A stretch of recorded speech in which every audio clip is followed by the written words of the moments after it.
Hello, everyone, and welcome to Belize Tourism Futures. Today, I'm joined by Efren Perez, President of the Belize Tourism Industry Association. Welcome, Efren. Thank you, Lorenzo, for having me and for being able to share some of what's going on in the Belize tourism industry. So, Efren, the last time we spoke was last year. You were just starting your role as president. And I recall that you mentioned that you wanted to do some improvements, including modernizing how the BTIA operates. 1 year in, what were you able to move forward, and what should tourism stakeholders realistically expect this year?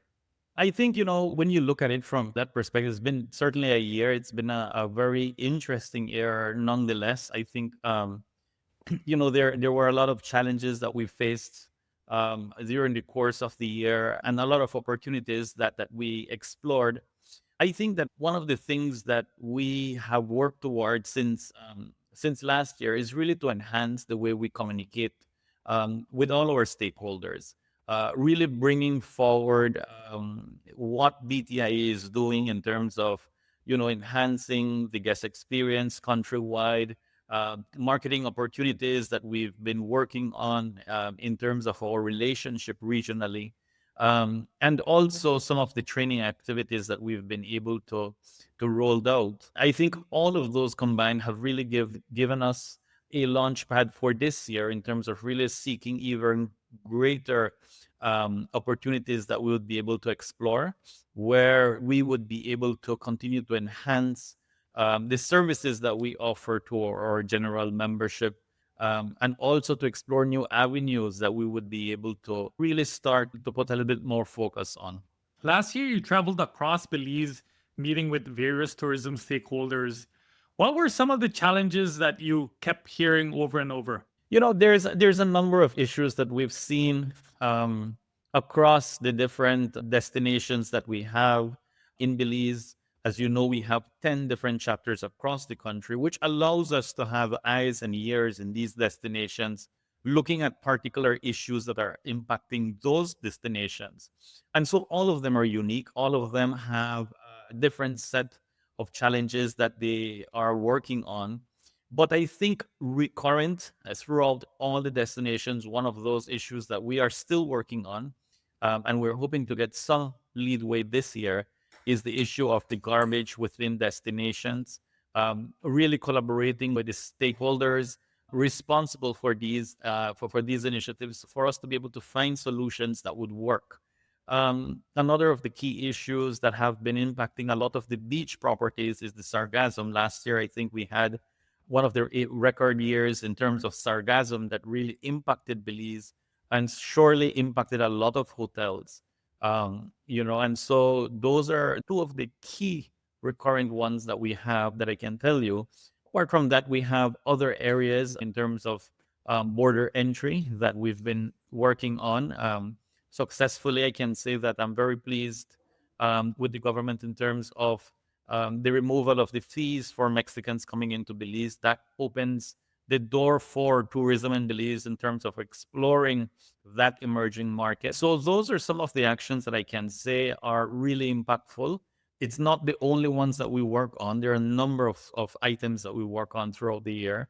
And so we certainly get a wider glimpse of what is going on the ground when we do these destination visits, because we learn firsthand and we can see firsthand what is impacting our industry. So, for anyone that isn't aware of how the process works when BTIA does a consultation, decides on challenges it wants to tackle, and then to come up with potential solutions, do you mind providing an example of what that looks like? Okay, well, for us, the way we are set up as an organization, we have chapters in every destination. Like I said, we have 10 destinations where we have our local chapters. And by the local chapters, we have a local board, which is comprised of those tourism stakeholders in that area. What allows us to be able to tackle some of these issues effectively is that these individuals within that destination hold meetings with the local operators, be it hotels, tour guides, tour operators, artisans, And when they're able to sit down and really look at what is impacting that destination, then they prioritize areas where they then bring it to our national office in Belize City at our national board meetings, where we're able to, dialogue in terms of some of these areas and identify more than anything else resources and avenues in which we need to take as national BTIA for us to be able to alleviate some of these areas of concern for the destination. So it does work very well for us. It has worked very well for us in the past, allowing us to have eyes and ears in these destinations, which is very critical in terms of really understanding the needs of the industry, specifically for those diverse destinations that we have. So in 2025, the BTIA held the FEDECATUR presidency. Can you point to ways that role translated into real value for the Belize tourism industry? The ability that allows us to have regionally is more than having a seat in the table for regional discussions in terms of tourism growth, development. It also allows us to understand some of those issues or similar issues that we're facing on a national level, and seeing the best practices that are being executed by other countries where we can replicate in our own destination for us to be able to continue to ensure that the guest experience is enhanced and that we are working towards a sustainable tourism industry. It also allowed BTIA to really be on the forefront in terms of integrating regionally, being able to connect more than anything else also with travel agents and wholesalers within the region that have established markets in all other emerging markets that are not our priority market like the US. So you're looking at the European market, you're looking at the Latam market, and even the Mexican market to an extent, because Belize also held the presidency for Mundo Maya last year, and we collaborated quite well with the Ministry of Tourism with that. As you know, we held our Mundo Maya exchange last year, which was a private sector driven event that brought key players from around the region to talk about airlift, to talk about the importance of tourism, regional integration, and also networking more than anything else with those wholesalers and travel agents within the region so that we can start to build and focus on a multi-destination packages. So there was a lot that we did, and we continue to do through our presidency at FEDECATUR. I think that has definitely given us some real value for us to be able to provide to our local stakeholders in Belize. I want to shift the conversation a bit and talk about some of the challenges I've been hearing consistently from tourism stakeholders over the past year. So, my first question around that is Belize often talks about diversifying its visitor base beyond the US, including having more European and regional travelers. From what you've seen, has there been real progress on this for 2025?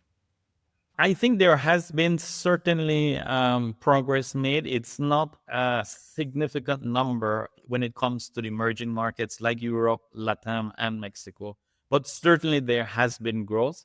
I think with all the ongoing geopolitical issues happening, especially within the US, and a lot of Europeans not wanting to travel through the US, I think that has also opened the possibility for these travelers to seek alternative hubs for them to arrive into Central America and by extension to Belize. So we have, for example, in Guatemala that has flights coming in from Europe direct. We have in El Salvador, in Honduras, in Costa Rica, in Panama.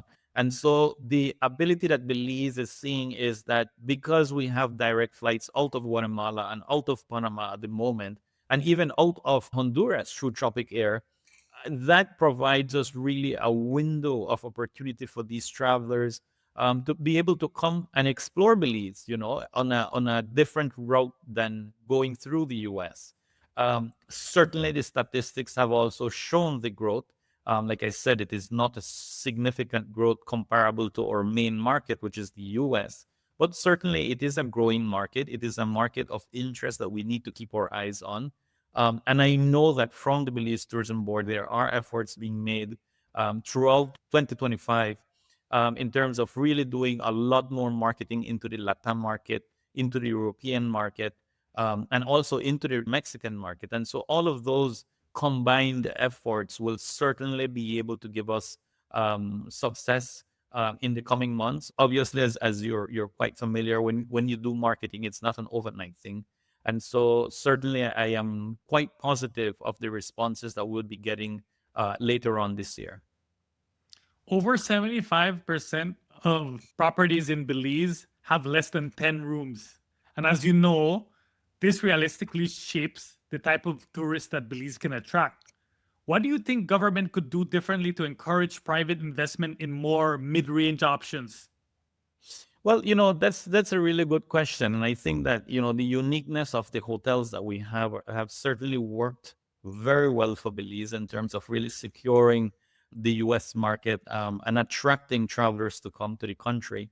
I know that the Ministry of Tourism and also the Belize Tourism Board are working diligently in terms of really looking at foreign investment when it comes to hotel infrastructure. I mean, currently we have the Marriott, the Alaya in San Pedro. We have the Mahogany Bay, which is another one of the international chain hotels. And there are various other hotel chains that are coming up on board.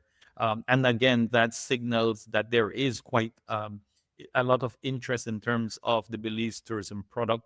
We have the Four Seasons that is coming up on stream also, which is being built over at Key Chapel. All of these brands, especially going up from the mid to luxury brands, will certainly add a different caliber of traveler for Belize. And it allows our industry to be able to start to adapt themselves more than anything else, for them to be able to attract this market so that we'll be able to continue to grow our overnight. Obviously, that is one of the key things that we've been working on in terms of, the entire aspect of tourism and the collaboration more than anything else that has been happening between public and private sector in tourism. Another challenge that I hear about is that the tourism stakeholders aren't prepared to attract and serve a diverse mix of visitors. Is the BTIA helping stakeholders to prepare for this? Absolutely. I think that one of the key things that we're working on this year is working specifically with our industry partners in terms of preparing them for those emerging markets.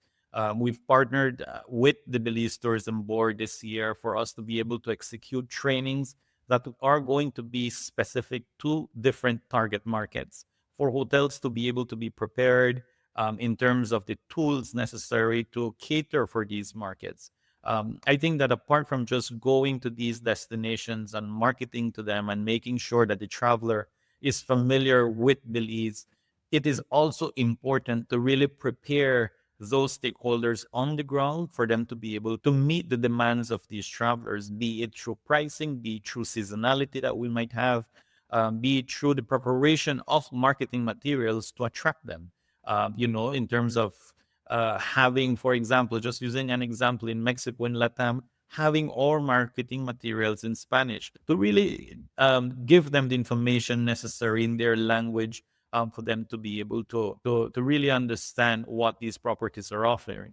I think internally within the industry, and you might agree with me, a lot of properties have staff that are bilingual already, Spanish and English. And so that allows us to be able to have that one step in terms of preparation. Obviously, there has to be ongoing trainings, and those are areas of focus that BTIA is going to be looking at this year, just to ensure that the industry is ready and that we're not waiting until the last minute for preparations. In high intensity destinations like Ambergiski, where like 50% of the tourists go, as you may know, tourism success is starting to strain local capacity. What are the biggest pressures you're seeing right now? And what do you think we can do about it? In any destination, I think that once you start to have that intensity of travelers coming in, there's going to be a lot of issues that will pop up. But it is important like I mentioned earlier, that there is that synergy and that collaboration more than anything else between public and private sector, because the private sector cannot do it alone. It certainly needs the help of the public sector, be it through the local governments, be it through the area representatives, or be it through representatives from the Ministry of Tourism. And so I think that bringing everybody into the conversation to really understand the need of the tourism industry is critical at this point, especially for a destination like San Pedro. The more tourists are arriving into the island, the more investments in hotels are coming in. There is going to be a strain on the services offered by that destination, which will not only impact the tourists but also impact the communities that depend on those services. And so there is certainly a growing need that the communities need to grow in tandem with the industry, right? So that we will be able to offer top-notch service throughout the entire year, and also, considering the future developments that are coming up. So this year, I definitely am pressed in terms of really starting to build that collaboration between public and private sector, so that we can have them understand firsthand what is going on in the destinations. Because, like I said, every destination is different.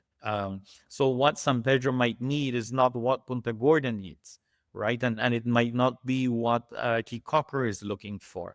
There might be some areas that are very common throughout, but I think on the general scope, every destination uniquely really requires a little bit of different focus when it comes to certain areas. At the end of 2024, the Philip Goldson International Airport received a lot of negative attention online.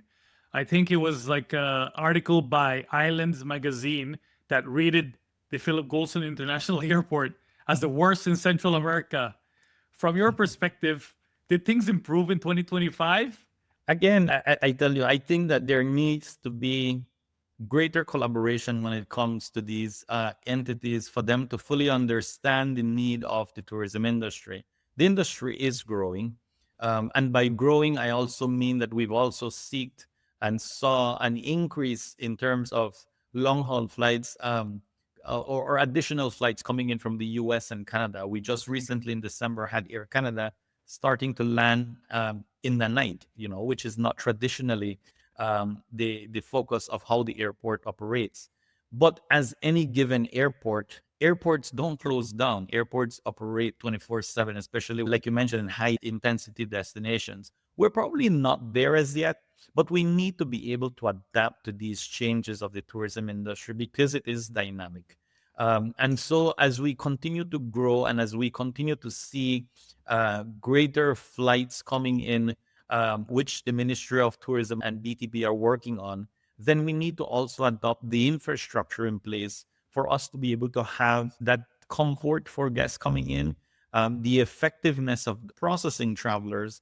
And so that places the Belize airport in a very critical situation whereby these investments need to be made. And there has to be a greater focus in terms of travel and how we are expanding, that they need to also grow along with us. So, one of my favorite things about the current administration is that the government has realized that it's important to invest in destination readiness. And they're doing this through projects like welcome centers and community markets. Beyond those projects, based on your talks with the private sector, what other types of investments would make the biggest difference for destinations? I think that the way it has been laid out, and I think again, I go back to us being able to really sit at the destination level and understand priorities that are existing, based on the interactions of these stakeholders that are living it day in and day out. I think the investments that are made within these destinations have to be reflected in terms of the need of the destination itself. I'm very pleased in terms of the creation of welcome centers and also the market that you mentioned in San Narciso. Why? Because it allows us to be able to use those areas not only for recreation purposes, but it also allows us to showcase the cultural value and the experiences that are within those destinations. Just this week, we inaugurated the Punta Gorda Welcome Center, which again is an area where we would be able to showcase the richness of the culture of Punta Gorda, and all the artisans that are there, creating an action plan where we have a calendar of events that when travelers come into Punta Gorda or Toledo on a whole, they will be able to visit the Welcome Center, learn more about areas that they probably won't be traveling to while on that destination, but be able to understand how the tourism industry and just the natural wonders of Toledo are laid out, and understand the value of those for the communities. I think that adds a lot to the tourism experience, and also for the traveler that is visiting the destinations. So I think those add significant value to our destinations and gives us a really good tool for us to be able to continue to showcase the cultural gastronomic values of those destinations. Another challenge that a friend of mine brought up recently is that rainy season is like being prolonged or extending in Belize, and Belize should have more opportunities for guests to do things indoors. And he suggested that perhaps they should open more museums across the country. What do you think about this plan? Absolutely. I think that right now there is very limited control that anybody can have in terms of climate change. I mean, we realize that climate change is affecting us. We see it through the sargassum, we see it through the differences in the rainy season and the floods that impact the rivers where travelers do visit. And when that happens, obviously, we don't have areas where they would be able to visit, but we don't want them to just sit around and say, okay, I came to Belize. I had, a visit to Sunantunich. I couldn't go because the river is flooded, or I wanted to go to the ATM caves, but I couldn't go because they're closed. And so definitely, I think what allows us to be able to really continue to give that guest experience, because anybody in the travel industry would tell you, if you can't do this, then you have to make something so that that guest would be able to walk away with an experience that is very unique while not diminishing the value of them coming to that destination. And certainly, I think that when we look at the welcome centers, for example, and also those markets, if we're able to create activities within these destinations that are alternative, certainly in some cases, depending on the rain, we might need an indoor, obviously, and we can have more museums showcasing the culture of those within the communities. Or, we can do outdoors event also, that whereby they would be able to also not lose on the importance of visiting a certain destination and learning about what it's comprised of, be it through its culture, be it through its cuisine, or it's just the adventure of learning more things about that destination. So certainly, I think they work hand in hand.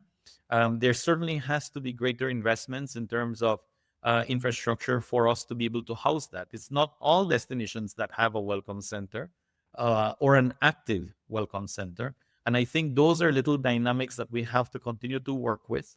And similar to what we're doing in Punta Gorda, the new welcome center, we can do in San Ignacio, where we have a welcome center that is there, but we need to make it functional. Something else that I wanted to ask is around like when planning decisions fall outside the Ministry of Tourism, what real leverage does the BTIA have to influence outcomes? Well, one of our key areas of focus for BTIA is the advocacy work that we do. Again, we cannot advocate if we don't know what is happening on the ground. And so we rely on our eyes and ears in those destinations when it comes to issues that are impacting the tourism industry. Once we're able, like I mentioned at the start, once we're able to get the information from all our destination representatives that we have around the country, we're able to determine which ones we are able to work on a short term and which ones will take a longer term, and also which resources we're able to pull based on our network that we have of stakeholders that we can tap on and say, this is happening in this destination, we need assistance in this area, and so that that greater collaboration can occur. And so for me, it is extremely important as we move forward into 2026 to continue to build that relationship between public and private sector. Because as I mentioned earlier, private sector cannot do it alone, and it certainly relies on the greater input from the public service. And so I think that that is one of the key areas that we need to continue to build on, and really share the importance of tourism, not only to the national economy, but also for the growth of it in Belize. Final question. Is there anything that you would like to highlight or ask tourism stakeholders to pay closer attention to? Absolutely. I think that one of the key things for us is for our stakeholders throughout the entire country, to become a member of the BTIA, especially hoteliers, tour operators, tour guides, artisans, restaurants, those that are within our tourism industry, to become a part, to become an active voice. We are as strong as our membership. And so it is important for us to be able to have those inputs directly from those that are on the ground, so that we'd be able to come up with plans, and that our strategic plan nationally is aligned to what those impacts are on the ground. I think more than anything else, for me, that is more of the core thing. And so I encourage, like I said, all tourism stakeholders to become part of BTIA. Let us sit down, let us dialogue, and see how we would be able to continue to work together, to formulate plans that are going to be effective for the destinations and the greater growth of tourism in Belize. My guest today is Efren Perez. Efren, thank you for joining Belize Tourism Futures. Thank you very much, Lorenzo. And I hope this is not the last one for the year, and that we can reconnect at some point during the course of the year to talk about more things tourism-wise.